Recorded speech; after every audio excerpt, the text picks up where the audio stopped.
Okay, we finally got a little work done on the Corvette. We got the mock-up engine back in. Got the alternator mount that I ordered from Amazon. It's actually got a turnbuckle one there that you can adjust it. That way there doesn't have to be a spring-loaded tensioner for the belt. I ran an underdrive SFI balancer. However, I'm having difficulties finding a drive to drive the vacuum pump with.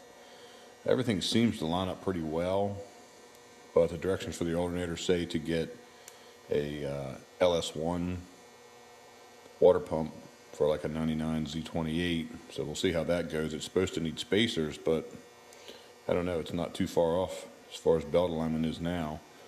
And as you can see, it's definitely very close to the suspension. You have to plug those two holes, pipe tap them and plug them, get a straight water neck, and also the LS water pump. The LS1 water pump will be coming straight forward out of that hole instead of up like that, because it's for a truck, I'm assuming. But that's where we're at. We're getting closer to time to make the headers and mount the turbo. You really can't see much, but there's the vacuum pump mounted to the head the way they do. You can see where the pulley's going to go down that direction.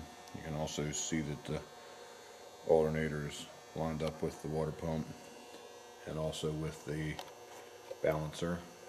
Try to get in here. We had to drill out the alternator, which Josh did, and he did a little bit crooked.